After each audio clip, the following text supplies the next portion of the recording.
안녕하십니까. 커말9 필기 강사 권우석입니다.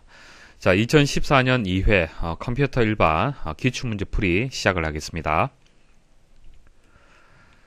다음 중 아래 설명에 해당하는 그래픽 관련 용어는, 자, 일단 그래픽 관련 용어들을 정리를 하고 문제를 다시 보도록 하겠습니다. 시험에서 자주 출제가 되는 그래픽 처리 기법 정리해 드리겠습니다. 디더링은요, 제한된 색상을 조합하여 복잡한 색이나 새로운 색을 만드는 작업을 말하는 겁니다. 오른쪽에 그림이 잘 설명이 되어 있는데요. 자, 위쪽에 이렇게 분홍색이 있죠. 여러분들이 봤을 때는 분홍색이 맞는 것 같지만은, 자, 이 부분을 확대해서 사실 보면요, 흰색하고요, 빨간색이 이렇게 조합이 되어 있어요. 조합이 되어 있고, 이것을 사람이 보게 되면 분홍색으로 그냥 보여지는 겁니다.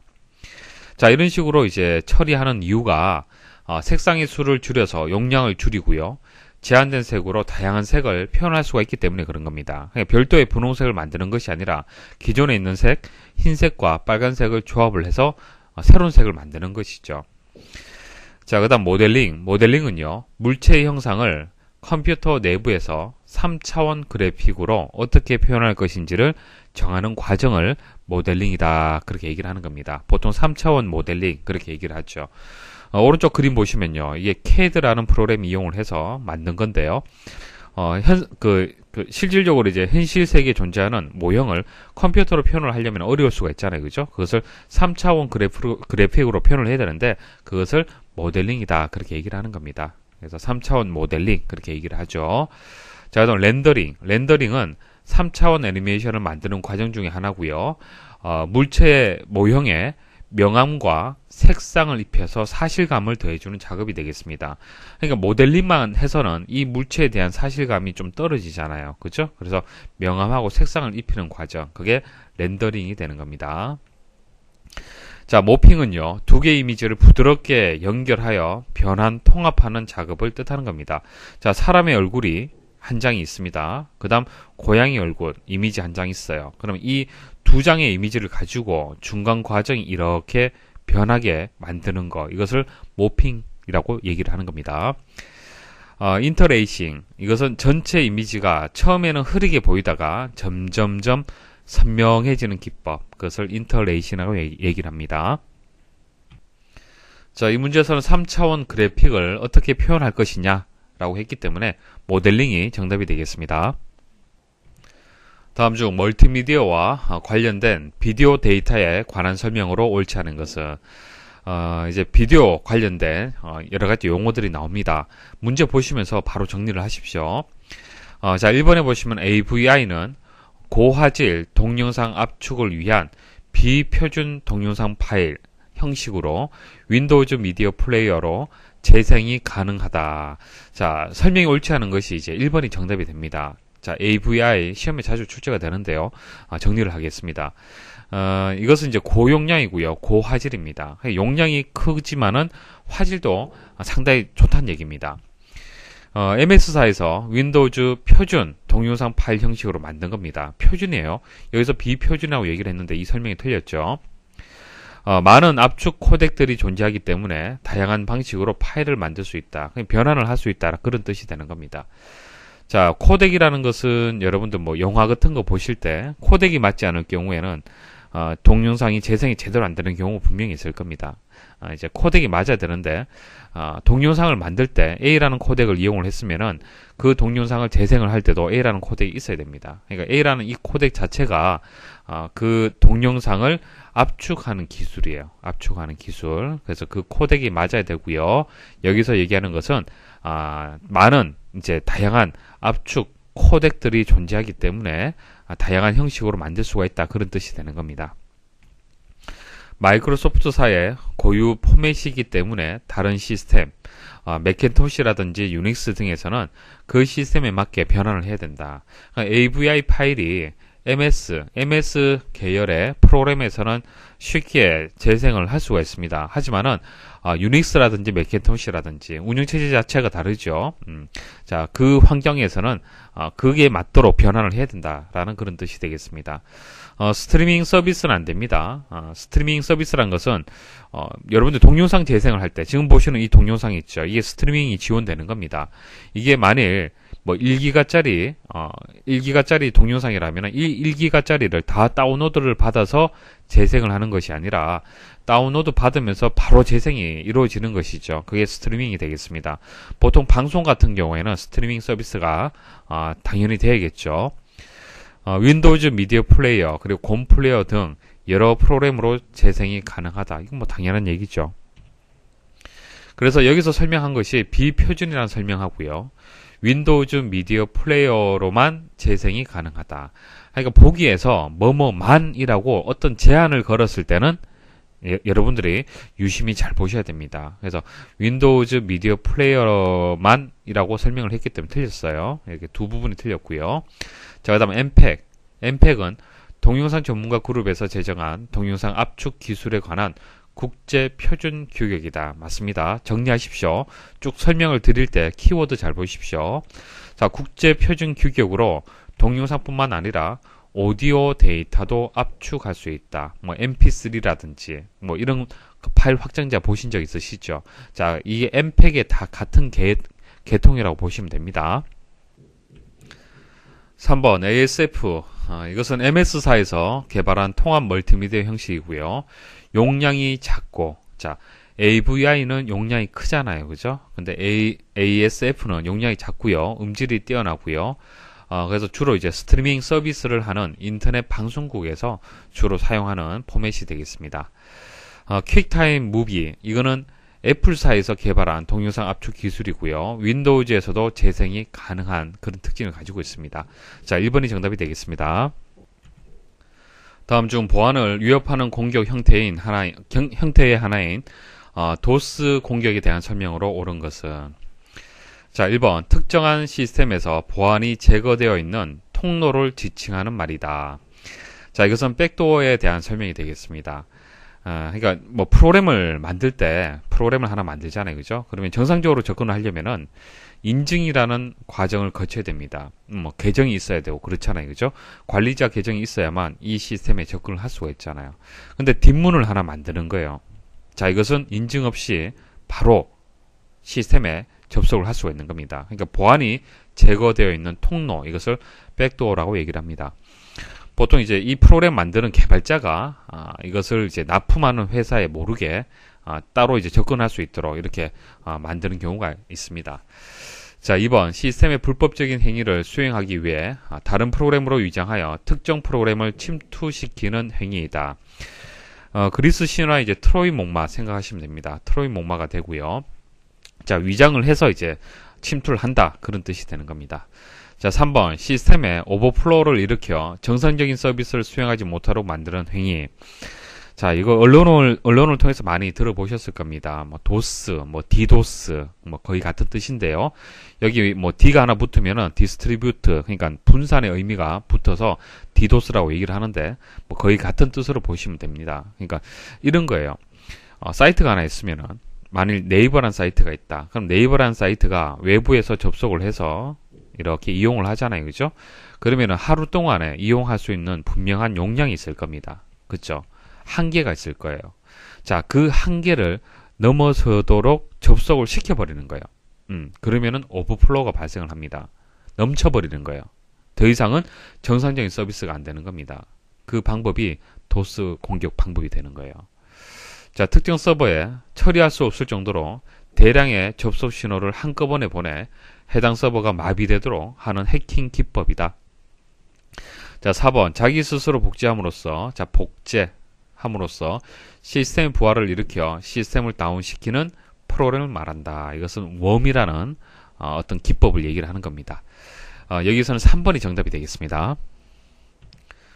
다음 중 인터넷에서 사용하는 DNS에 관한 설명으로 옳지 않은 것은 자, DNS는 도메인 네임 시스템, 도메인 네임 서버 뭐 이렇게 부르는데요. IP 주소하고요, 도메인 네임 간의 변환을 제공하는 시스템을 얘기를 하는 겁니다. IP 주소라는 것은 숫자로 되어 있습니다. 숫자. 뭐 128점, 뭐 4.6.9 뭐 이런 식으로 예를 들어서 숫자로 되어 있는 것을 IP 주소라고 얘기를 합니다. 근데 이 IP 주소는 여러분들이 기억하기가 어렵잖아요. 컴퓨터는 이해하기 쉽겠지만 사람이 이해하기 어렵습니다. 그래서 도메인 네임이란 것이 만들어진 거예요. 도메인 네임. 그래서 뭐 기사 퍼스트.com 이런 식으로 이것은 여러분들 기억하기 쉽잖아요.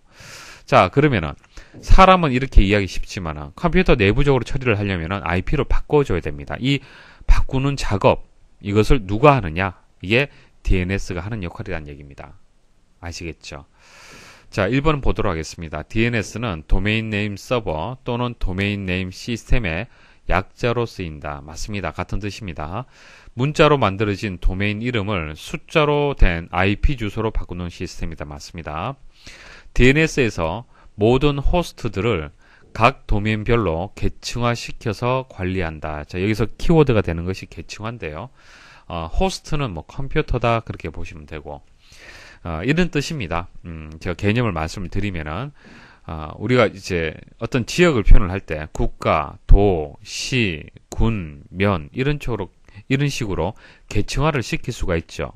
여러분도 탐색기에 보시면은 상위 폴더를 클릭을 하면은 안에 또 하위 자료들이 보여지고 이것도 클릭하면은 또 하위 자료들이 나오잖아요. 이것을 계층화라고 얘기를 하는 겁니다. 그래서 도메인도 효율적으로 관리하기 위해서 이런 계층화를 시켜서 관리를 한다는 얘기입니다. 그래서 맞는 설명이고요. 3번 DNS 서버는 IP 주소를 이용하여 패킷의 최단 전송 경로를 설정한다. 3번은 라우터에 대한 설명이 됩니다. 라우터라는 이제 네트워크 장비가 있는데요. 간단하게 말씀을 드릴게요. A라는 네트워크가 있고요. B라는 네트워크가 있습니다. 뭐 회사라고 보셔도 되고요.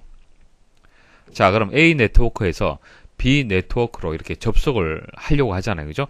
접속을 하려면은 뭐 이렇게 접속을 할 수도 있고 뭐 이렇게 접속을 할 수도 있을 거고 접속하는 방법은 다양합니다.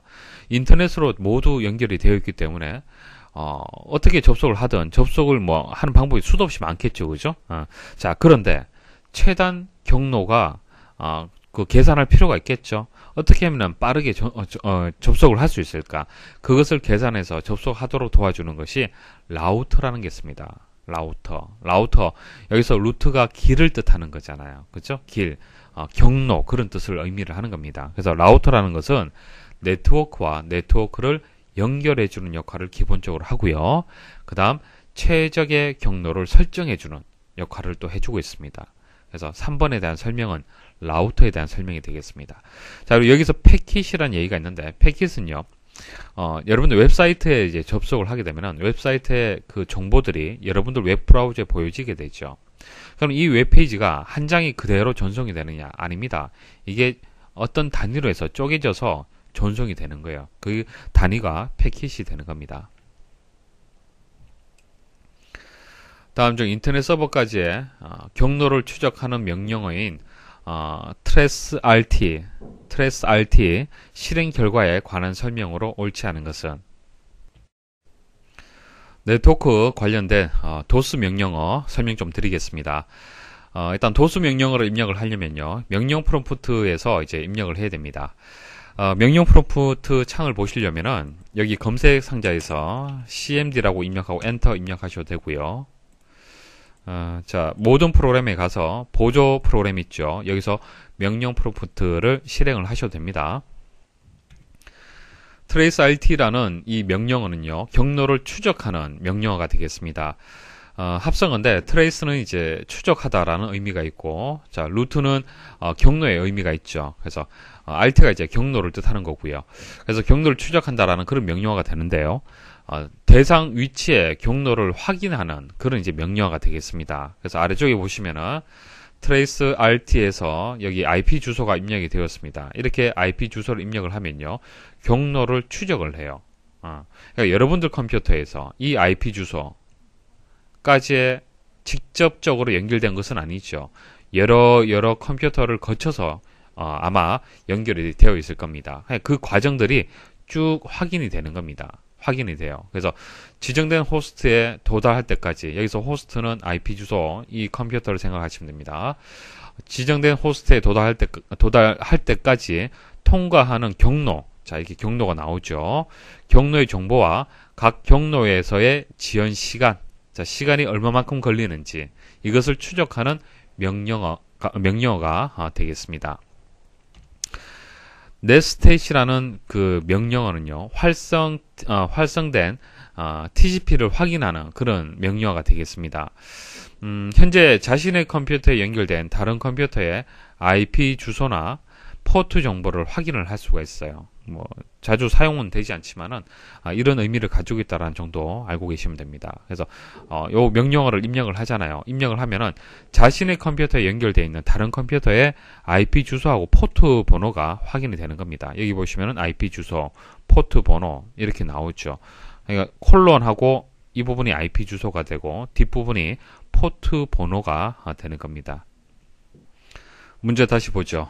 트레이스 RT 설명으로 옳지 않은 것은 1번 IP 주소, 목적지까지 거치는 경로의 수, 각 구간 사이의 데이터 왕복 속도, 시간, 이렇게 해석할 수가 있죠. 맞는 설명이고요.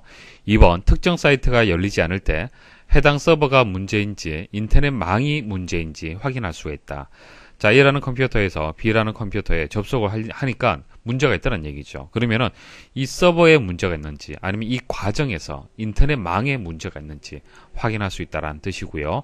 3번 인터넷 속도가 느릴 때 어느 구간에서 정체를 일으키는지 확인할 수 있다. 같은 뜻으로 보시면 되겠죠. 자, 4번 현재 자신의 컴퓨터에 연결된 다른 컴퓨터의 IP 주소나 포트 정보를 확인할 수 있다. 이것은 netstat이라는 명령이 따로 있습니다. 다음 중 OSI 7계층에서 데이터 링크 계층의 기능에 관한 설명으로 옳지 않은 것은 일단 OSI 7계층에 대해 설명을 드리겠습니다. OSI 7계층 설명드리겠습니다. 자, OSI 7계층은요, 다른 시스템 간의 원활한 통신을 위해 ISO 국제표준화 기구죠. ISO에서 제안한 7단계의 표준화 프로토콜이다. 자, 프로토콜은 규약, 약속, 그렇게 보시면 됩니다. 그러니까 7단계로 나누어서 어떤 규약, 약속을 만들었다, 표준화를 했다, 그렇게 이해를 하시면 됩니다. 자, 왜 이렇게 7단계로 해서 나누었는지, 한번 개념을 한번 설명을 드려볼게요. 자, 사용자가 있고 컴퓨터 시스템이 있습니다. 그러면은 사용자하고 컴퓨터 시스템 사이에도 단계가 있어요. 계층이 있습니다. 먼저 컴퓨터 시스템 입장에서는 물리 계층이 있죠. 하드웨어, 모니터, 키보드, 마우스 이런 하드웨어로 구성이 되어 있는 물리 계층이 있을 거고요. 자, 그다음 이 물리 계층을 사용자가 바로 이용을 못 하잖아요. 이해할 수가 없잖아요. 그죠? 사용할 수가 없기 때문에 그것을 사용할 수 있게끔 도와주는 OS, 오퍼레이팅 시스템. 자, 운영체제가 있는 인터페이스 계층이 있습니다. 네, 인터페이스 연결해 준다는 뜻이죠. 자, 그다음 소프트웨어, 아리아 한글이라든지 오피스라든지 각종 소프트웨어를 또 사용할 수 있는 계층, 그것을 우리는 응용 프로그램이다 그렇게 얘기를 하고 그것을 응용 계층이라고 그렇게 볼 수가 있습니다. 자, 이처럼 사용자하고요 컴퓨터 사이에도 이렇게 계층이 있듯이 통신을 하기 위한 또 계층이 있습니다. 그러니까 여러분들하고 A라는 사람하고 B라는 사람이 메신저를 이용을 한다. 메신저를 이용해서 서로 대화를 하잖아요. 그죠? 대화를 할 때 어떻게 대화가 이제 그 메시지가 전달이 되냐면은 이런 7계층을 통해서 변환이 되면서 전송이 된다는 얘기예요. 그러니까 A라는 컴퓨터 입장에서도 7단계가 있고요. B라는 컴퓨터 입장에서도 7단계가 있는 겁니다. 한번 설명 한번 드려볼게요. 먼저 물리계층은요. 자, 통신을 하기 위해서 제일 먼저 무엇이 필요합니까? 컴퓨터에서는 물리계층 필요하잖아요. 하드웨어로 구성이 되어 있어야만 컴퓨터 시스템이라고 볼 수가 있지 않습니까? 마찬가지입니다. 통신을 하기 위해서는 이제 서로 단말기, 컴퓨터끼리 연결할 수 있는 이 연결선, 케이블, 모뎀, 코덱, 통신 장비, 이런 물리적인 연결이 우선시 돼야 됩니다. 맞죠? 그래서 물리계층이 제일 하단에 있어요. 그 다음 두 번째는 데이터 링크 계층이 있는데요. 데이터 링크 계층은 두 컴퓨터 간의 데이터 통신에 대한 규정을 얘기를 하는 겁니다. 일단 통신하고 얘기를 했을 때는 두 대의 컴퓨터가 일단 연결이 돼야겠죠. 이게 확장이 되면 인터넷이 되는 것이고, 일단은 이제 두 대의 컴퓨터를 연결하는 것을 최초에 먼저 생각할 수가 있을 겁니다. 그래서 두 대의 컴퓨터 간에 데이터를 제대로 전송하기 위한 어떤 표준화된 프로토콜을 생각을 하면요, 에러를 발생할 수가 있기 때문에 에러를 검출하고, 그리고 데이터의 흐름을 제어하는 이런 어떤 그 약속이 또 필요할 겁니다. 그래서 두 번째는 데이터 링크 계층이 되고요. 자, 세 번째는 네트워크. 자, 네트워크라고 얘기를 하는 것은 쉽게 인터넷 생각하시면 됩니다. 여러 대의 컴퓨터들이 서로 이렇게 연결되어 있는 구조죠. 이것을 네트워크라고 얘기를 하는 겁니다. 자, 이렇게 여러 대의 컴퓨터가 연결이 되면요, 이제 경로에 대한 생각을 하셔야 됩니다. 경로 설정. 그러니까 이 컴퓨터에서 이 컴퓨터 이렇게 두 대만 있으면은 송신과 수신은요, 다른 방법으로 이제 연결되는 것이 아니잖아요. 두 컴퓨터 간에 연결이 되기 때문에 수신한다라면 이 컴퓨터에서 받을 거고요, 송신한다라면 이 컴퓨터로 보내지게 될 겁니다. 자, 이처럼 두 대가 있을 때, 그러니까 데이터 링크 계층에서는 에러 검출하고 흐름 제어 정도만 그 어떤 규정을 만들어 두면 되지만은, 네트워크 계층에서는 경로라는 개념도 필요하다는 얘기예요. 자, 이 컴퓨터에서 이 컴퓨터를 전송을 하는데 이렇게 전송할 수도 있지만 이렇게 둘러서 전송할 수도 있잖아요. 그렇죠? 자, 이렇게 해서 경로라는 개념이 또 들어가는 겁니다. 자, 이게 여기까지가 이제 하위 계층, 이게 상위 계층이다, 그렇게 일단 구분할 수도 있고요. 자, 그다음 전송 계층 한번 보도록 하죠. 자, 전송 계층 말 그대로 전송하기 위한, 실제 전송하기 위한 여러 가지 규정을 정의를 했고요. 세션 계층은요, 데이터 교환을 관리하기 위한 규정이 되는 겁니다. 자, 표현 계층. 자, 데이터가 이제 전송이 되는데 표현하는 방식이 여러 가지 방법이 있죠. 암호화를 할 수도 있고, 코드화를 할 수도 있고, 압축을 해서 또 전송을 할 수가 있을 겁니다. 이런 표현 규정에 대해서 표현 계층에서 이제 정의를 했습니다. 프레젠테이션 계층이라고 또 얘기를 하고요. 자, 응용 계층은 제일 상단입니다. 7번째 계층이 되는데요. 여러분들이 사용하고 있는 프로그램 생각하시면 됩니다. 메신저 프로그램 응용 계층이 되는 거예요. 사용자가 통신을 하기 위해서 사용하는 프로그램들, 텔넷이라든지 FTP, 이메일, 자, 이런 것들이 이제 응용 계층이 되는 겁니다. 자, 그리고 시험에 가끔 출제되는 그 유형이 이 계층의 순서를 또 묻는 경우가 있습니다. 그래서 물리, 데이터 링크, 네트워크, 전송, 세션, 표현, 응용, 이렇게 다 암기를 하면 좋겠지만은 앞 글자라도 기억을 해 주십시오. 그래서 물대내 전세, 표, 응, 이렇게 해서 앞 글자라도 기억을 하시면 문제를 이제 해결을 할 수가 있을 겁니다. 자, 문제 보도록 하겠습니다. 자, 데이터 링크 계층은요, 결과적으로 두 컴퓨터 간의 데이터 통신을 위한 규정들을 생각을 하시면 됩니다. 서로 약속을 생각을 해보시면 되는 거예요. 두 컴퓨터 간에 통신하기 위해서 어떤 것을 고려를 해야 되는지. 자, 에러를 검출하는 부분 고려를 해야 될 거고요. 흐름 제어 필요할 겁니다. 자, 다음 동기화는 뭐냐면은 여러분들 영화 보실 때 자막하고 동영상하고 맞지 않는 경우가 있죠. 자, 그때 우리는 싱크를 맞추는다, 그렇게 얘기를 합니다. 싱크가 이제 동기화를 의미를 하는 거예요. 딱딱 맞추는다라는 그런 의미가 되고요. 자, 순서, 전송하는 순서를 또 제어할 필요가 있습니다. 그래서 이 네 가지를 기억을 하시면 됩니다. 그래서 1번에 보면 흐름 제어, 2번에 동기화, 4번에 순서 제어 다 맞죠. 3번에 보시면은 응용 프로세스 간의 정보 교환, 파일 전송 등의 전송 제어 기능이 있다. 자, 전송 제어를 한다, 이런 설명이 있어서 조금 혼란이 있을 수가 있는데, 결과적으로 이것은 응용 계층에 대한 설명이 되는 겁니다. 3번이 정답이 되겠습니다. 다음 중 인터넷에서 사용하는 표준 주소 체계인 URL의 네 가지 구성 요소를 순서대로 옳게 나열한 것은, 보통 우리가 이제 기사퍼스트 사이트에 접속을 할 때는 기사퍼스트.com 여기까지만 입력을 해도 접속이 됩니다. 접속이 되는데, 원칙적으로는 앞에 프로토콜 명이 이렇게 먼저 입력이 돼야 돼요. 프로토콜 HTTP, 자, HTTP라는 프로토콜을 먼저 입력을 해줘야 됩니다. 자, 이것은 이제 인터넷 웹페이지를 보겠다라는 그런 약속이 되는 거예요. 그래서 첫 번째는 프로토콜이 먼저 들어와 줘야 돼요. 이거 생략한 겁니다, 우리가 보통은. 자, 그 다음은 서버의 주소입니다. 서버의 주소. 이게 서버의 주소예요. 그러니까 컴퓨터가 전 세계적으로 여러 대가 있을 거 아닙니까? 그 중에서 www.기사퍼스트.com 이라는 컴퓨터에 접속을 하겠다라는 뜻이 되겠습니다.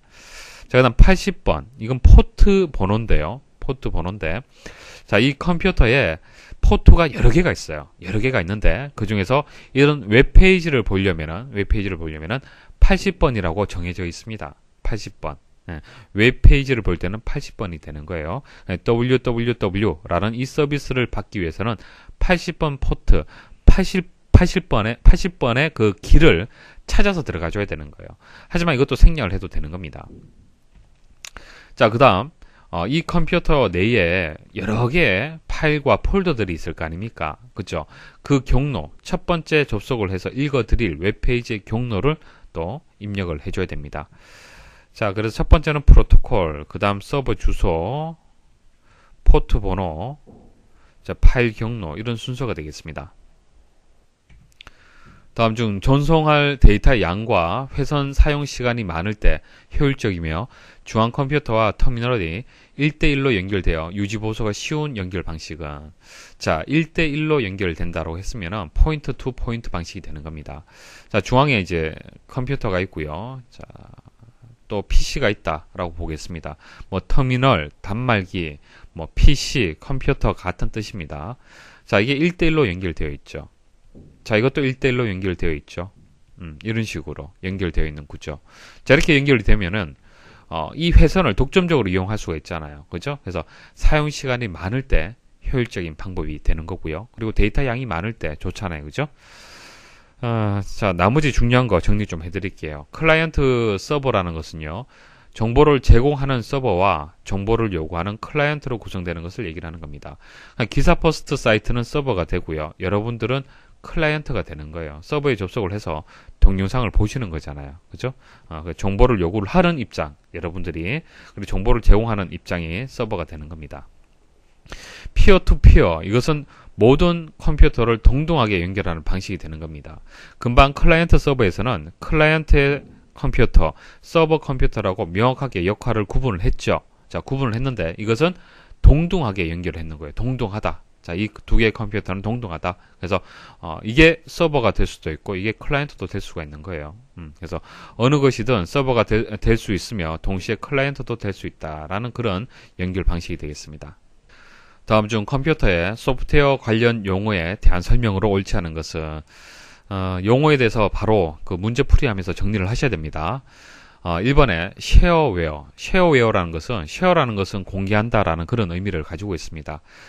일정 기간 무료 사용 후, 그러니까 무료로 사용할 수 있도록 일단 공개를 하고요. 그리고 원하면은 정식 프로그램을 구입할 수 있도록 하는 그런 형태의 프로그램을 얘기를 하는 겁니다.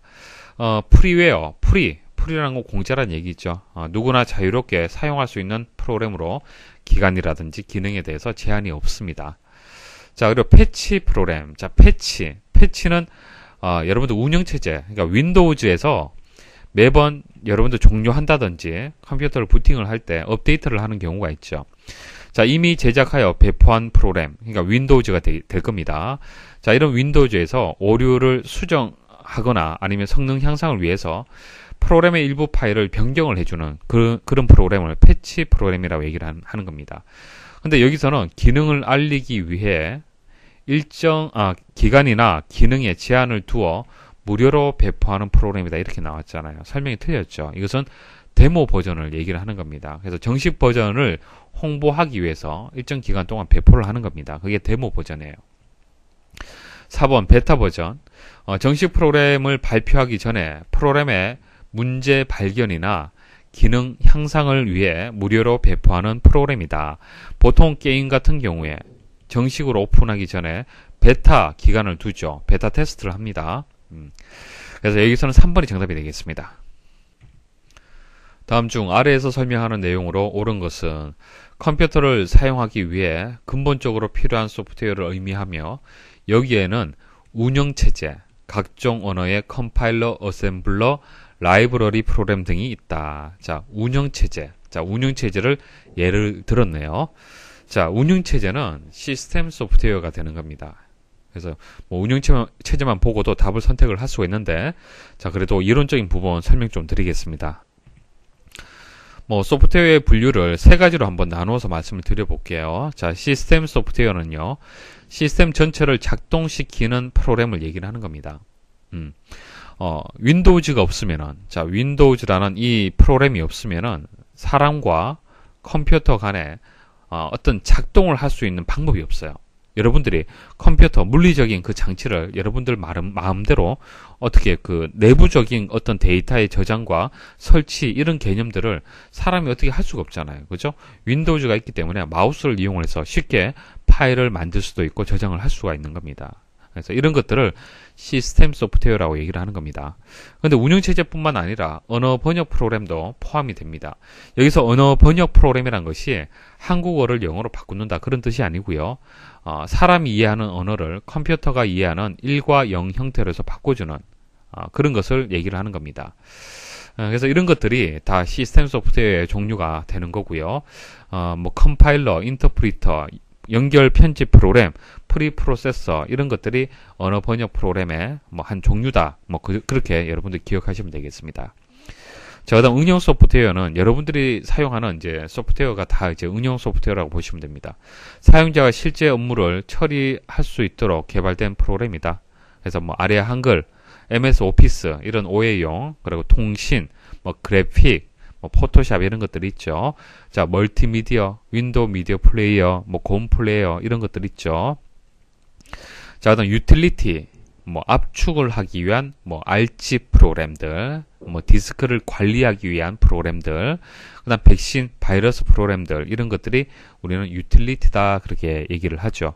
그래서 시스템 소프트웨어는 아니고 응용 프로그램도 아닌데 그 중간쯤 되는 것을 유틸리티다 그렇게 얘기를 합니다. 자, 그래서 여기서 정답이 이제 3번이 될 거고요. 나머지 중요한 거 조금 정리 좀 해드릴게요. 자, 인베이디드 소프트웨어 이거 뭐냐 하면은 다양한 디지털 기기에 탑재된 제품을 구동시키는 프로그램을 얘기를 하는 겁니다. 예를 들어서 세탁기가 있다. 그럼 세탁기 내에 그 컴퓨터, 작은 컴퓨터를 설치를 할 수 있습니다. 내장을 할 수가 있을 거예요. 그렇죠? 자, 내장을 하면은 이것은 하드웨어죠. 하드웨어고요. 자, 이 하드웨어를 작동시키기 위한 소프트웨어가 있을 겁니다. 그게 인베이디드 소프트웨어가 되는 겁니다. 휴대폰, TV, 세탁기 등의 제품 안에 내장된 인베디드 시스템에서 하드웨어를 제외한 부분, 그러니까 소프트웨어를 얘기를 하는 것이죠. 그러니까 내장이라는 얘기가 나오면은 인베디드 소프트웨어, 인베디드 시스템을 생각을 하시면 됩니다. 자, 멀티미디어 소프트웨어 이건 뭐 간단하죠. 멀티미디어를 제작하거나 뭐 재생하거나 이런 것들을 하는 프로그램을 얘기를 하는 겁니다. 뭐 윈도우즈 미디어 플레이어 생각을 하시면 되겠죠. 다음 중 컴퓨터의 클럭 주파수에 대한 설명으로 옳지 않은 것은, 자, 클럭 주파수가 무엇인지 설명 좀 드릴게요. 자, 클럭 주파수는요, 프로세서의 속도를 나타내는 겁니다. 프로세서의 속도, CPU 있죠, CPU. 컴퓨터에서 가장 중요한 것이 CPU죠. CPU가 하는 역할이 처리입니다. 만약 1 더하기 2를 계산을 해라 라고 했을 때 3이란 결과를 만드는 것이 CPU가 하는 역할이에요. 자, 그런데 그때의 속도를 이제 헤르츠라는 단위로 이제 우리는 구분을 합니다. CPU의 속도를. 자, CPU가 작동하기 위해서는 일정한 간격으로 정기적 진동, 펄스를 공급받아야 된다. 그러니까 심장의 박동 원리를 한번 생각을 해 보십시오. 그러니까 심장이 있으면은, 심장이 한번 펌프질을 할 때, 그때 피가 돌잖아요. 그죠? 그와 같다라고 보시면 돼요. 그러니까, 클럭이라는 이 주파수가 한번 발생을 해야만 그때 CPU가 한 가지 일을 한다는 얘기입니다. 한 가지 일을 하는 거예요. 그 진동, 그 펄스를 클럭 주파수라고 얘기를 하는 겁니다. 개념 아시겠죠? 자, 1초에 한 번 작동하는 것을 1Hz라고 얘기합니다. 1Hz. 1초에 한 번 일을 하는 거예요. 자, 200MHz면 어떻게 될까요? 200MHz. 자, 헤르츠 단위를 아셔야 되는데, 헤르츠가 있고, 그 다음 킬로헤르츠가 있습니다. 킬로헤르츠는 헤르츠에 곱하기 100이죠. 곱하기 1000이죠. 자, 그 다음 메가 헤르츠가 있습니다. 그 다음 기가. 그래서 여기 곱하기 1000, 또 곱하기 1000, 이런 개념이에요. 단위가 킬로, 메가, 기가, 이렇게, 이제 바뀜에 따라서 1000씩 곱해진다라고 보시면 됩니다. 그러면 200MHz는 어떻게 될까요? 200MHz. 곱하기 1000. 자, 곱하기 1000이죠.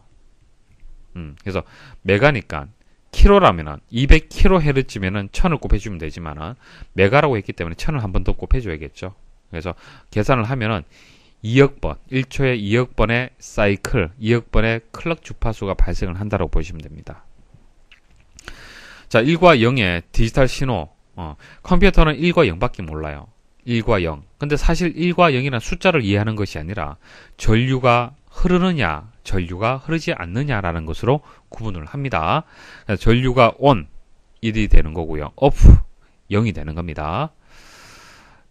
클럭 수가 높을수록 컴퓨터의 처리 속도가 빠르다는 것을 의미한다. 당연하죠. 200MHz보다는 200GHz가 더 빠르다는 얘기예요. 이 수치가 높다는 얘기는 그만큼 많은 주파수가 발생을 하는 겁니다. 클럭이 발생한다는 뜻이에요. 자, 보기 보도록 하겠습니다. 개념을 이해를 하십시오. 컴퓨터는 전류가 흐르는 상태 on, 흐르지 않는 상태 off가 반복되어 작동하는데 이 전류의 흐름을 클럭 주파수로 한다. 딱 제가 이렇게 말씀드린 것은 아니지만 개념을 잡으시면 이게 맞구나라고 이해를 하실 겁니다. 2번, CPU는 클럭 주기에 따라 명령을 수행하며 클럭 주파수가 적을수록 연산 속도가 빠르다. 아니죠. 적다라고 하면 안 되고 많다라고 얘기를 해야겠죠. 클럭 주파수가 많을수록 연산 속도가 빠르다라고 설명을 해야 됩니다. 3번, PC의 클럭 속도 단위는 보통 기가헤르츠를 사용을 하는데 1기가헤르츠는 1, 10, 100, 1000만, 10만, 100만, 1000만, 억, 10억이죠. 10억 헤르츠를 의미를 한다. 그러니까 기가가 되려면 일단 키로, 그 다음 메가, 기가잖아요. 그죠? 각 단위가 바뀔 때 곱하기 1000을 하는 겁니다. 공이 3개씩 붙는 거예요. 3개 붙고, 또 3개 붙고, 또 3개 붙는 것이죠. 그래서 1이 붙는 거잖아요. 자, 이것을 얘기를 하는 겁니다. 자, 1Hz는 1초 동안 한 번의 주기가 반복되는 것을 의미를 한다. 컴퓨터의 메인보드에 공급되는 클럭은 CPU의 속도에 맞추어 적절하게 적용되어야 컴퓨터가 안정적으로 구동이 된다. 이게 무슨 뜻이냐면은 메인보드라는 장치가 있습니다. 컴퓨터를 분해를 하면은 이런 판이 있어요. 이 판에다가 CPU가 연결이 됩니다. 메모리, 그래픽 카드, 사운드 카드, 하드 디스크, 램, 롬, 각종 장치들이 이 보드에 다 연결이 되어 있습니다. 그럼 어떻게 될까요? 이런 클럭의 개념이 보드하고 CPU하고 맞아야 된다는 얘기입니다. 그 설명을 얘기를 하는 겁니다. 다음 중 컴퓨터를 구성하는 CPU와 관련된 리스크 프로세서에 대한 설명으로 옳지 않은 것은 자, CPU를 프로세서라고 얘기를 하죠. 이 프로세서를 설계하는 방식이 크게 두 가지 방식이 있습니다. 리스크 방식이 있고 시스크 방식이 있어요. 리스크 방식하고 시스크 방식은 서로 반대되는 개념을 가지고 있다고 보시면 됩니다. 자, 그리고 여기서 I가 뜻하는 것이 instruction, 명령어를 뜻하는데요.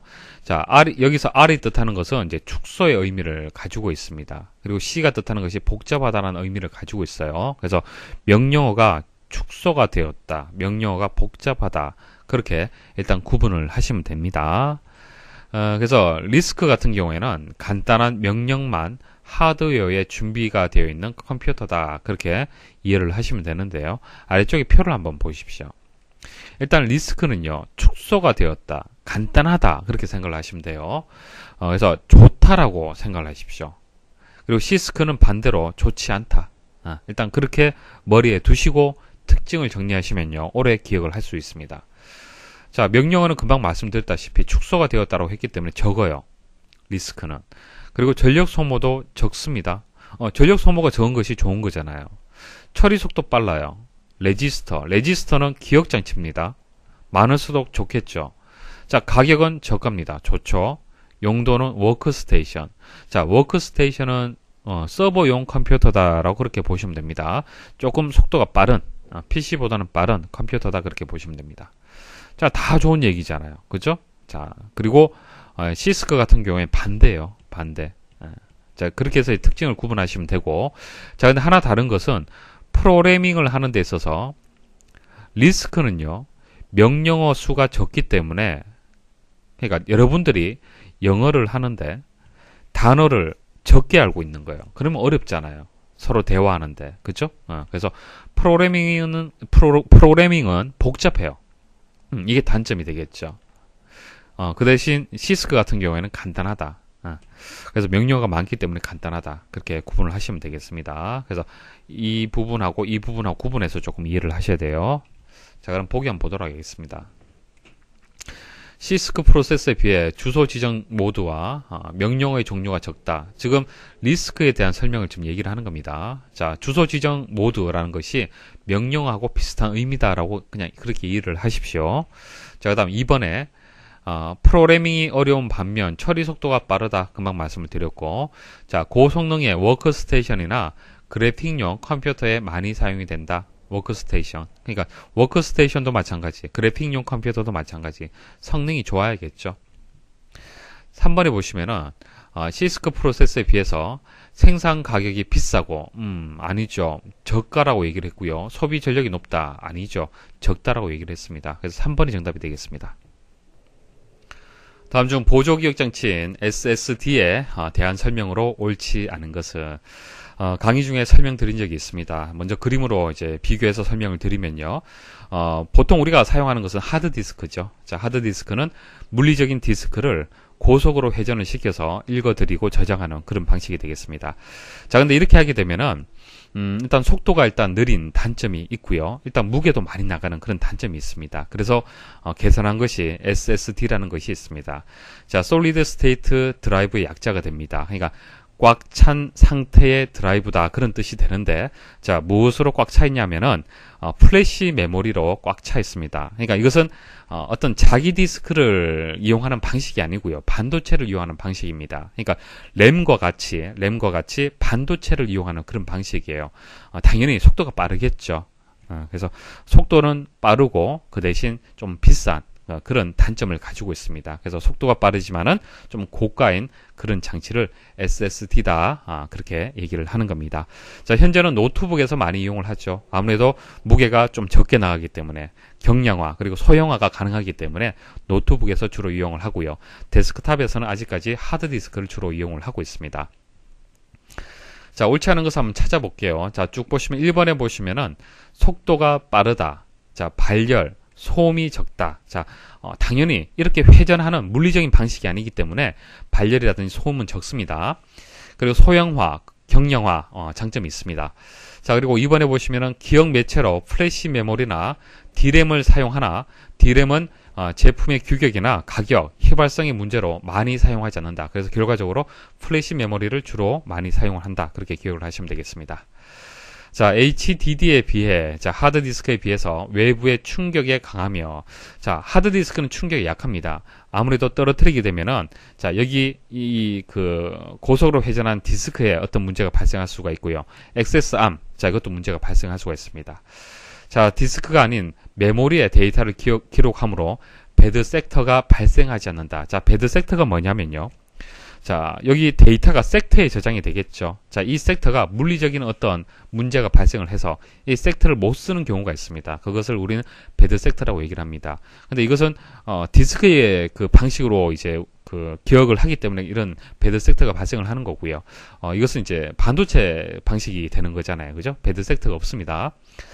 자, 4번 보시면은 저장 용량당 이제 가격이 저렴하다 이렇게 나왔는데 아니죠. 가격은 비싸고 속도도 빠른 그런 특징을 가지고 있습니다. 그래서 앞으로는 이제 하드디스크를 대체한다는 설명 맞지만은, 자, 이 가격 부분이 설명이 틀렸습니다. 다음 중 하드웨어와 그 성능을 나타내는 단위를 연결한 것으로 가장 적절하지 않은 것은, 자, 하드디스크, CPU, 롬, 그리고 램 이렇게 나왔네요. 한번 보도록 하겠습니다. 하드디스크는 RPM 맞습니다. RPM이 뭐죠?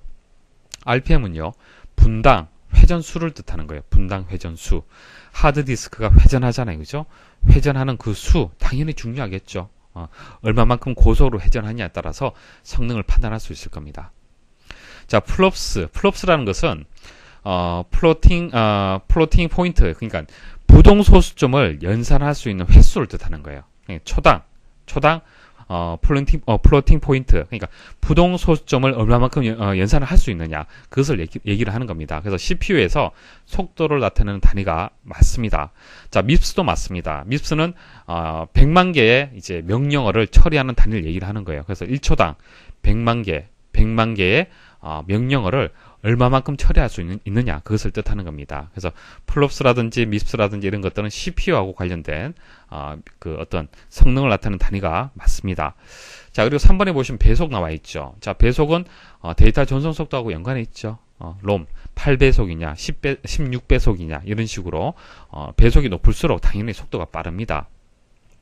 자, 그리고 램에 보시면은 BPI라고 나와 있는데요. BPI는요 바이트 퍼 인치를 뜻하는 겁니다. 그러니까 인치에 몇 개의 바이트를 저장할 수 있느냐 그것을 얘기를 하는 겁니다. 이것은 데이터의 밀도로 나타내는 단위인데요. 이것은 주로 자기 테이프에서 사용하는 그런 단위가 되고요. 램하고는 상관이 없습니다. 자, 그럼 램의 성능 측정을 위한 단위들 한번 두 가지만 살펴보도록 하겠습니다. 여러분들이 인터넷에서 램을 한번 검색을 해보십시오. 검색을 하시면요, 램에 대한 사양이 이렇게 쭉 나올 겁니다. 그 용량이 얼마가 되는지, 뭐 방식이 어떻게 되는지 쭉 나올 건데요. 그 중에서 버스의 클럭이라든지 램 타이밍이라고 나올 겁니다. 자, 이 두 가지만 여러분들 기억하시면 되는데요. 자, 버스 클럭이라는 것은 전송 속도와 관련이 있습니다. 자, 클럭.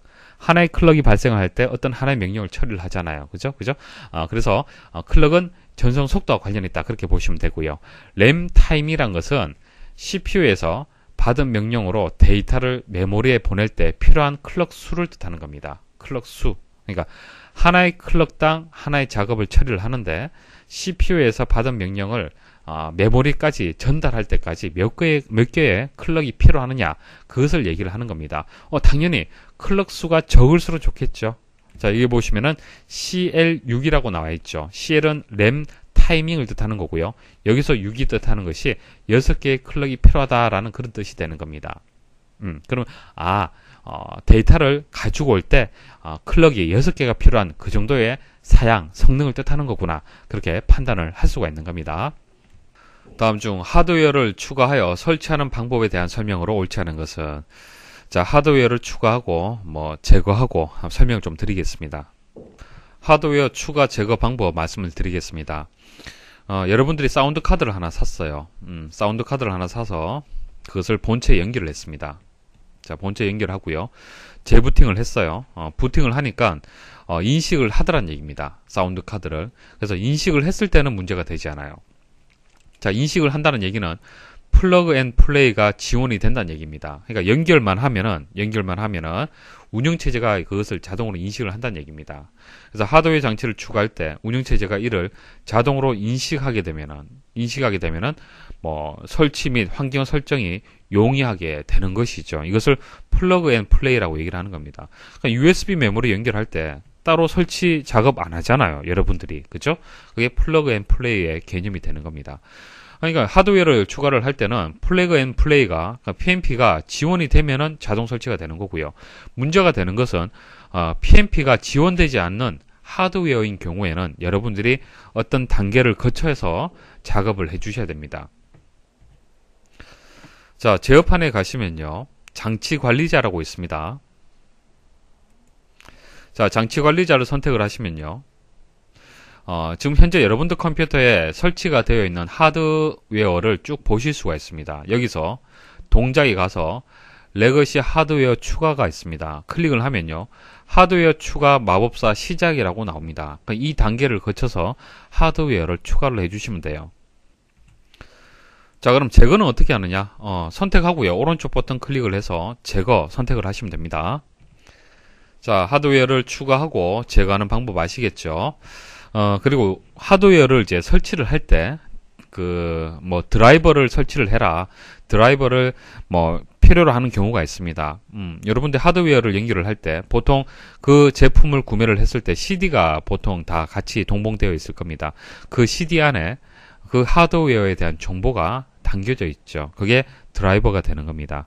그러니까 그 드라이버가 있어야만 이제 운영체제에서 인식을 해서 그 장치를 제대로 쓸 수가 있는 겁니다. 물론 플러그 앤 플레이가 지원이 된다라면은 별도의 드라이버가 필요가 없겠죠. 운영체제가 자동으로 설치를 해주는 겁니다. 하지만 드라이버가 필요한 경우에는 반드시 여러분들이 설치를 해줘야 됩니다.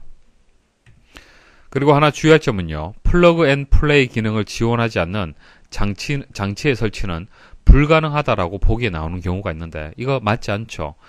지원하지 않든 지원하든 설치하는 방법 이렇게 두 가지가 있잖아요. 하드웨어를 추가하여 설치하는 방법으로 옳지 않은 것을 찾는 겁니다. 자, 1번에 장치 관리자에서 동작에서 레거시 하드웨어 추가 메뉴를 이용하여 설치할 수 있다 말씀을 드렸고요.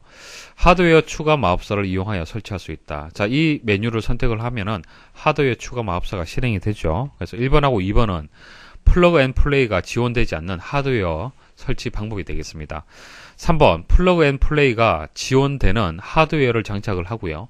윈도우즈 7을 실행하면 새로 장착한 하드웨어를 자동으로 인식하고 설치한다. 맞죠?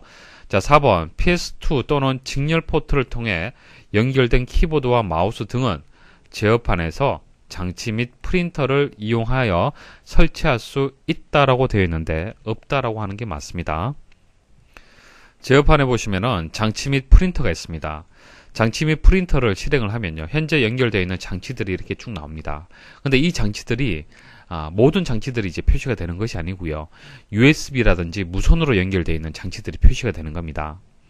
자, 그리고 장치 및 프린터는요, 이렇게 제어판을 통해서 접근할 수도 있고, 여기서 바로 장치 및 프린터가 있죠. 자, 근데 PS2는 또 무엇인지, 직렬 포트가 무엇인지 잘 모르실 텐데요. 예전에 쓰던 방식입니다. 그러니까 USB가 나오기 전에 연결하는 방식이 되겠습니다. 자, 이 방식 혹시 기억나십니까? 마우스와 키보드를 연결할 때 여기에 연결을 했는데요. 이게 PS2가 되고요. 그리고 모니터 연결할 때, 프린터 연결할 때 이런 직렬 포트를 또 이용을 했었습니다. 자, 그래서 PS2나 직렬 포트 연결 방식은요, 장치 및 프린터에서는 설치가 안 된다. 그렇게 기억을 하시면 됩니다. 다음 주 윈도우즈 7에서 연결 프로그램에 대한 설명으로 옳지 않은 것은, 자, 보세요. 이 파일을 더블 클릭을 했을 때 이 파일과 연결되어 있는 프로그램이 자동으로 실행이 될 겁니다. 그 프로그램을 설정하는 것이 연결 프로그램이 되겠습니다. 자, 마우스 오른쪽 버튼 클릭을 하면은 이렇게 바로가기 메뉴가 나오죠. 자, 마우스 오른쪽 버튼을 클릭을 했을 때 보여지는 이 메뉴를 바로가기 메뉴라고 얘기를 합니다. 여기서 연결 프로그램이 있죠. 여기서 선택을 해서 변경을 할 수도 있습니다. 1번 문서나 그림 같은 데이터 파일을 더블 클릭하면 자동으로 실행되는 응용 프로그램이다. 맞죠?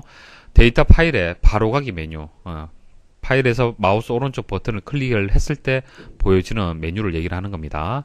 자, 연결 프로그램을 선택하면 연결 프로그램을 변경할 수 있다. 맞죠? 자, 연결 프로그램이 지정되지 않았을 경우 데이터 파일을 더블 클릭하면 연결 프로그램을 선택하기 위한 대화 상자가 표시가 된다. 이거 맞는 설명입니다. 자, 기억하시고요. 4번 연결 프로그램 대화 상자에서 연결 프로그램을 삭제하면, 자, 연결 프로그램을 삭제하면은 연결된 데이터 파일도 함께 삭제가 된다. 아니죠. 자, 프로그램이 삭제가 된다 하더라도 파일은 그대로 유지가 됩니다. 그래서 4번이 여기서 정답이 되겠습니다. 다음 주 윈도우즈 7 운영체제의 다양한 기능에 대한 설명으로 옳지 않은 것은, 자, 1번 레디 부스트를 설정한 USB 플래시 드라이브 및 플래시 메모리 카드를 사용하여 컴퓨터 속도를 향상시킬 수 있다. 자, 보세요. 탐색기에서 C하고 D는 드라이브입니다. 디스크입니다. 그러니까 하드 디스크가 되는 거예요. 이거는 하드 디스크고요. 이것은 이제 USB 메모리가 되겠습니다. 그냥 USB 메모리를 우리는 플래시 메모리라고 그렇게 부르는 경우도 있습니다. 같은 뜻이에요. 플래시 메모리하고 이런 하드 디스크는요, 구조가 다르죠. 구조가 다릅니다. 그러니까 디스크에서 오른쪽 버튼 클릭을 했을 때는 레디 부스트라는 메뉴가 안 나와요. 자, 속성 들어가 볼게요. 속성 들어가면 없죠. 하지만은 플래시 메모리에서는 속성 들어가서 레디 부스트라는 메뉴 탭이 보여집니다. 그래서 사용을 할 수도 있고 안 할 수도 있어요. 자, 그래서 1번은 맞는 설명이고요. 그 다음 2번 윈도우즈 디펜더를 사용하여 스파이웨어 및 그 밖에 원하지 않는 소프트웨어로부터 컴퓨터를 보호할 수 있다. 자, 제어판에 가서 윈도우즈 디펜더라는 것을 이제 클릭을 하면요, 이건 윈도우즈 7에서 새로 만들어진 기능이 되겠습니다. 새로운 기능인데요, 스파이웨어를 방지할 수 있는 소프트웨어를 설정을 하고 작동시킬 수가 있습니다. 다른 사람의 컴퓨터에 잠입하여 중요한 개인정보를 빼가는 것을 스파이웨어라고 얘기를 하죠. 그것을 방지를 할 수가 있어요. 보호를 할 수 있습니다. 그래서 2번도 맞는 설명이고요. 3번, 기본적으로 성능, 보안, 안정성 면에서 고급 기능을 제공하는 NTFS 파일 시스템을 사용하여 FAT32는 사용할 수 없다. 자, 윈도우즈 7에서 파일 시스템 설명 좀 드리겠습니다. 파일 시스템 설명드리겠습니다. 여러분들 컴퓨터에 하드디스크가 다 설치가 되어 있을 겁니다. 자, 이 하드디스크를 우리는 보조기억장치라고 얘기를 하죠. 자, 보조기억장치에 여러분들이 사용하는 파일들이 다 저장이 되어 있을 겁니다. 자, 그 파일에 대해서 수정도 해야 될 거고요. 삭제, 추가, 검색 이런 작업들을 할 겁니다. 자, 이 작업들을 체계적으로 할 수 있도록 도와주는 그런 관리 시스템을 파일 시스템이다. 그렇게 부르는 겁니다.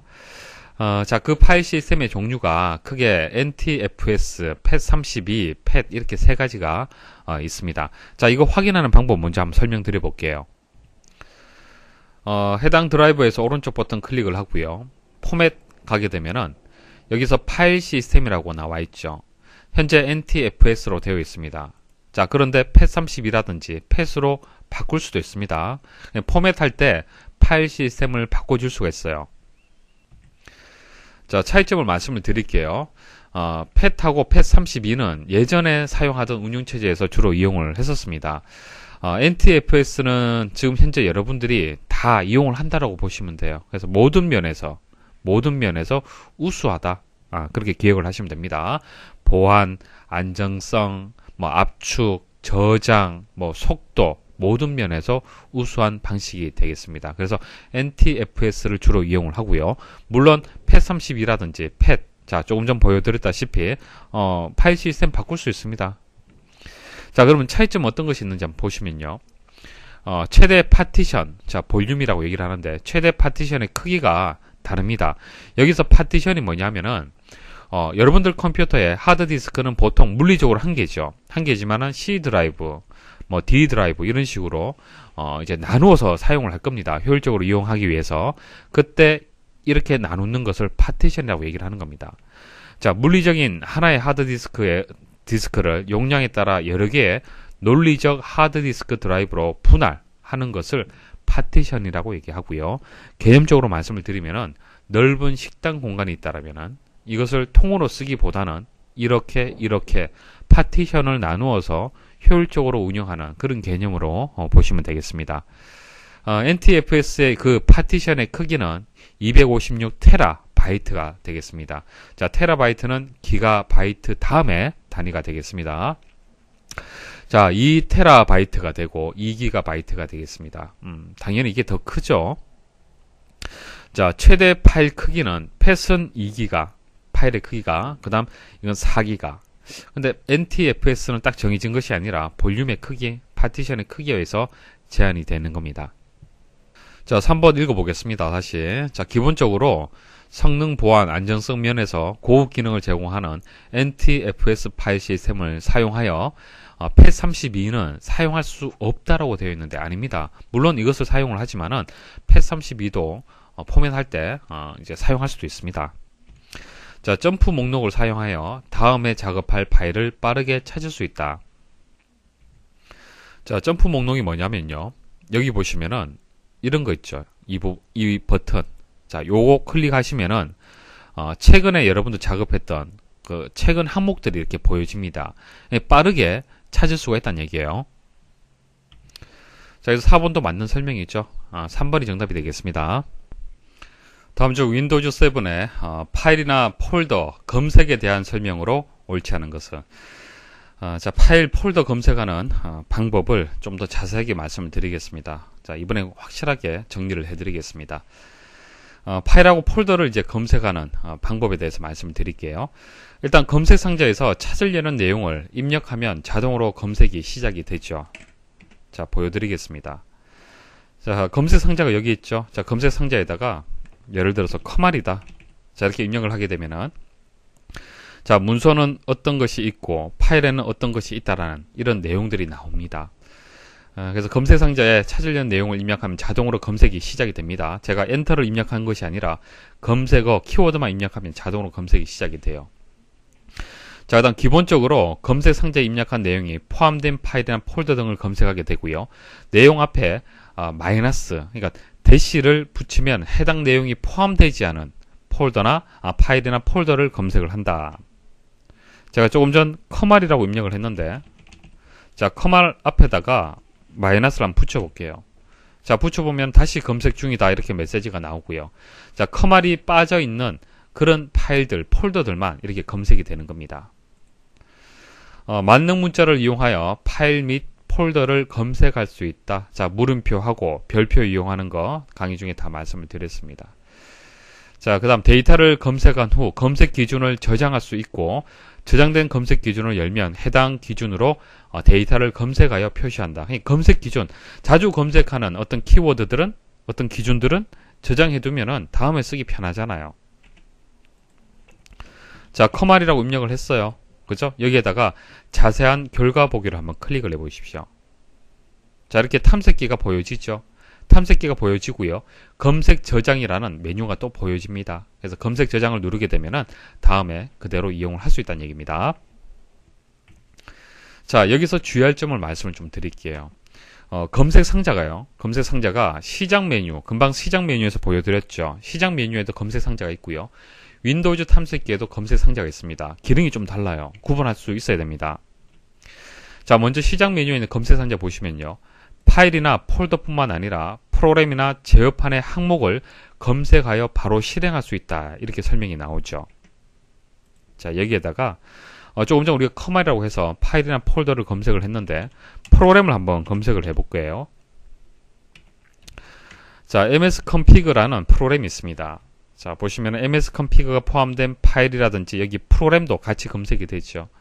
근데 여기서 이제 시작 메뉴에서 검색 상자에서는 프로그램까지 검색이 됩니다. 제어판이라든지 프로그램이 자동으로 검색이 되어서 바로 실행할 수가 있는데요.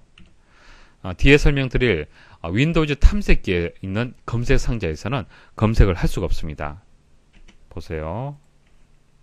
자, 여기서 msconfig라는 프로그램을 검색을 했죠. 자, 이 클릭을 해보겠습니다. 클릭을 하면은 시스템 구성이라는 프로그램 창이 보여집니다. 자, 검색도 되고 바로 실행을 할 수가 있죠. 자, 그런데 이 상태에서 자세한 결과 보기를 한번 클릭을 해볼게요. 자세한 결과 보기를 클릭을 하게 되면은 윈도우즈 탐색기로 이동이 됩니다. 자, 클릭을 하면은 프로그램은 없죠. 파일은 있는데 프로그램은 없습니다. 차이점 아시겠습니까? 자, 그리고 프로그램이나 그 제어판 항목이 검색되게 하려면 설정을 하셔야 됩니다. 기본적으로는 체크가 되어 있는데요. 만일 검색이 되지 않는다면 확인을 하셔야 됩니다. 시작 메뉴 사용자 지정에서 오른쪽 그림처럼 이 부분을 체크를 해 주셔야 됩니다. 자, 작업 표시줄 및 시작 메뉴 속성에 시작 메뉴에 가면요. 사용자 지정이 있죠. 사용자 지정에서 아래쪽에 내려보시면은 프로그램 검색 및 제어판이라는 이 체크 항목이 있습니다. 이것을 체크를 해야만 조금 전처럼 프로그램 혹은 제어판을 검색을 할 수 있습니다. 자, 그리고 시작 메뉴에 있는 검색 상자에서 검색을 할 때는 컴퓨터 전체를 대상으로 검색을 합니다. 조금 전 제가 검색을 할 때 커말이라고 입력을 해서 검색을 할 때 검색할 위치를 선택하지 않았습니다.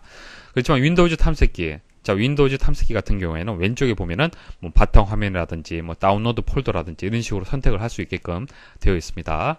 자, 차이점을 비교하면서 여러분들 기억을 하셔야 됩니다. 자, 검색 결과는 범주별로 그룹화되어 표시가 된다. 좀 전 보여드렸죠. 커말이라고 입력을 했을 때 어떻게 나왔습니까? 뭐 문서 혹은 파일 이런 식으로 해서 범주별로 해서 그룹화가 되어서 표시가 되었습니다. 그리고 자세한 결과 보기를 클릭을 하게 되면은 이렇게 검색된 파일과 폴더가 표시된 윈도우즈 탐색기가 이렇게 실행이 되었습니다. 자, 그럼 윈도우 탐색기에 있는 검색 상자 설명을 드리겠습니다. 자, 검색할 위치를 지정하여 파일이나 폴더를 검색을 할 수 있다. 조금 전 말씀을 드렸죠. 자, 시작 메뉴에서는 전체를 대상으로 해서 기본적으로 검색이 되고요. 윈도우즈 탐색기에서는 이렇게 선택을 할 수 있습니다. 자, 검색 결과 중 검색어로 사용된 문자는 노란색으로 표시되므로 검색 결과 확인이 쉽다. 자, 커말이라고 입력을 해볼게요. 자, 커말이라고 입력을 하게 되면은 여기서는 이렇게 보여지지 않지만은 자세한 결과 보기를 클릭을 하게 되면은 탐색기에서는 이렇게 노란색으로 표시가 됩니다. 자, 그리고 필터, 검색 필터를 추가해서 검색을 할 수 있어요.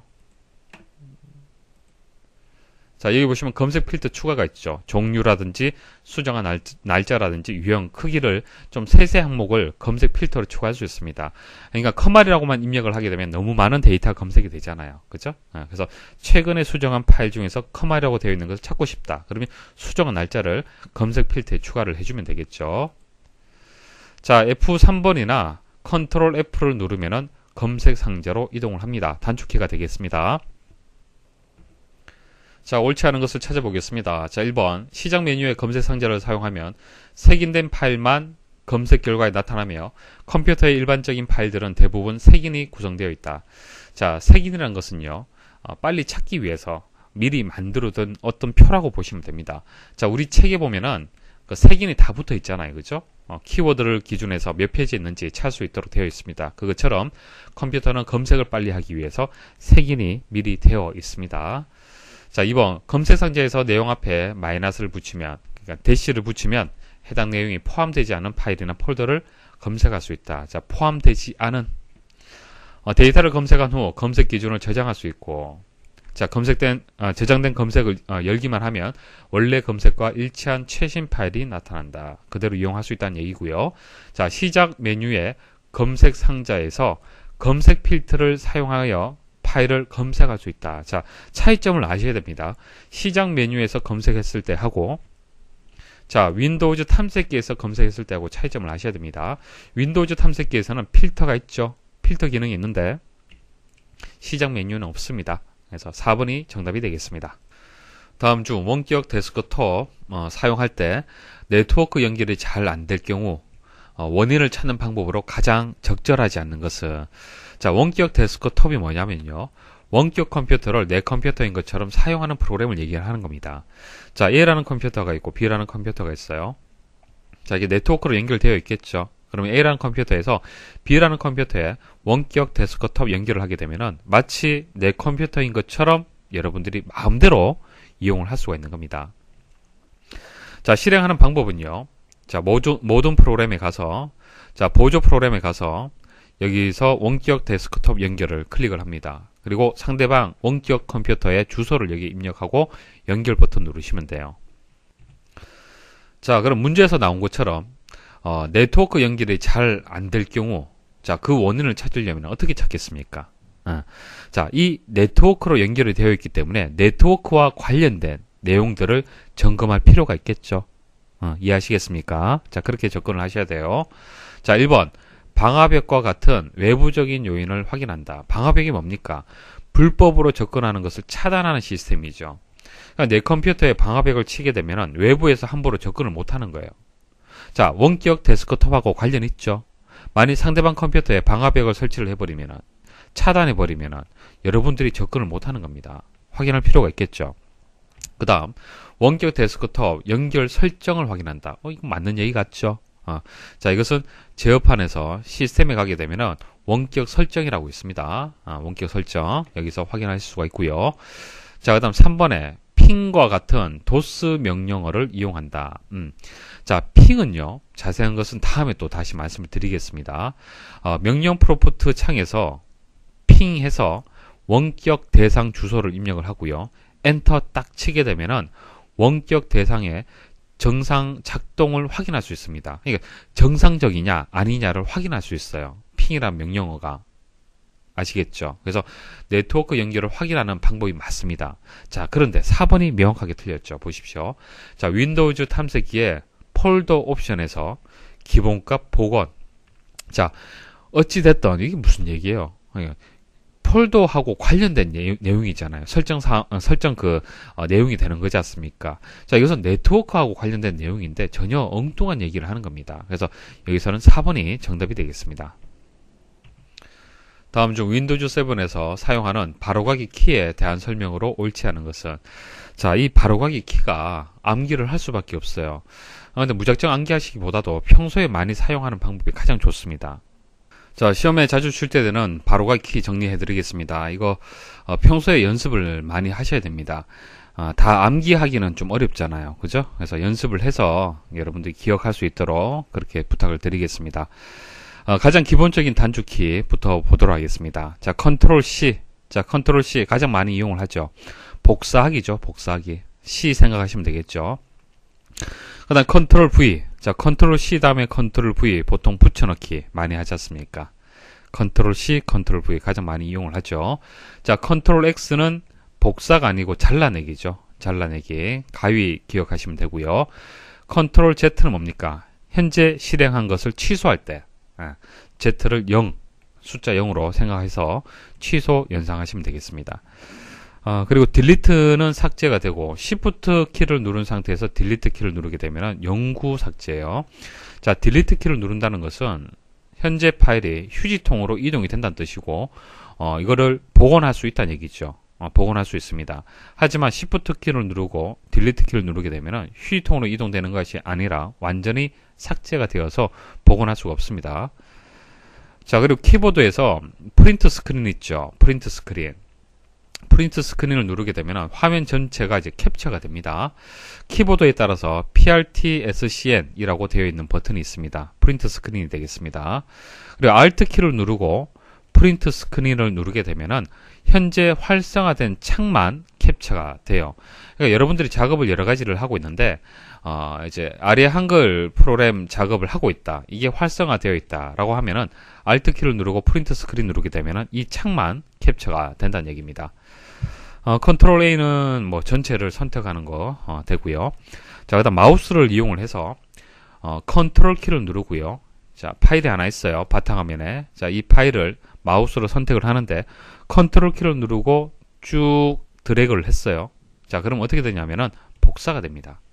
컨트롤 C하고 같아요. 복사가 돼요. 자, 그다음 컨트롤 Shift 누르고 끌기를 했어요. 이것은 바로가기가 생성이 됩니다. 그러니까 복사하고는 조금 다릅니다.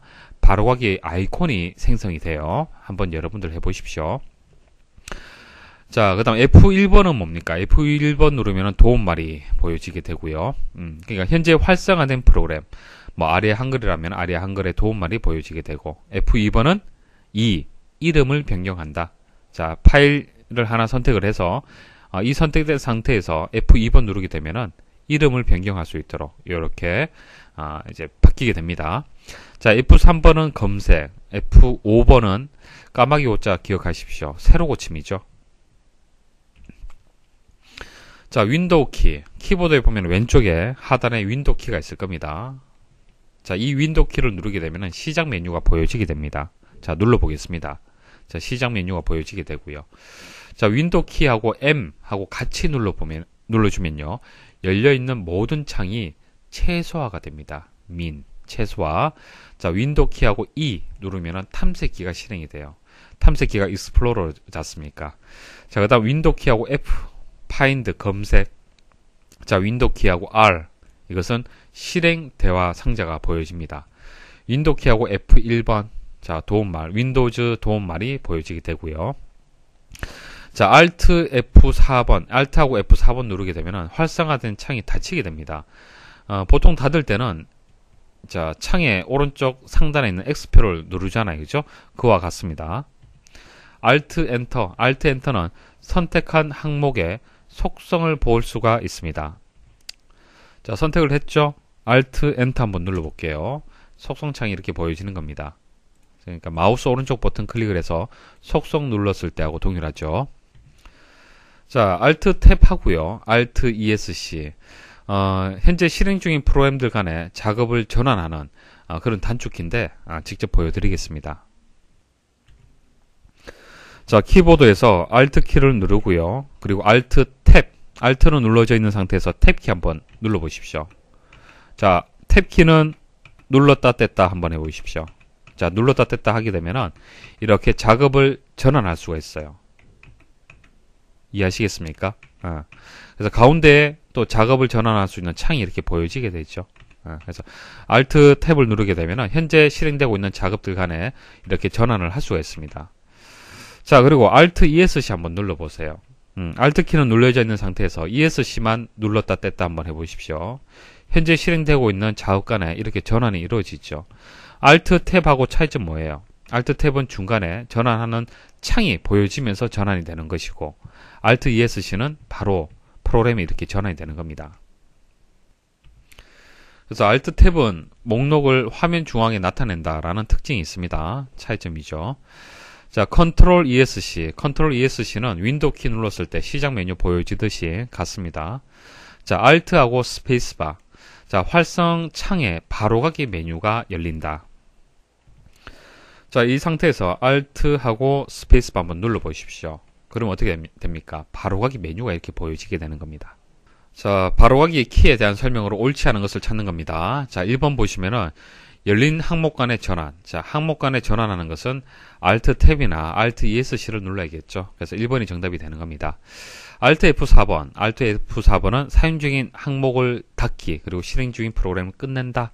X표를 누른 거하고 동일하다 말씀을 드렸고, Alt 스페이스바, 이것은 활성창에 바로가기 메뉴가 열리게 되고요. Alt 엔터는 선택한 항목의 속성을 표시를 합니다. 그래서 1번이 정답이 되겠습니다. 자, 여기까지 해서 기출문제 풀이를 마치도록 하겠습니다. 수고하셨습니다.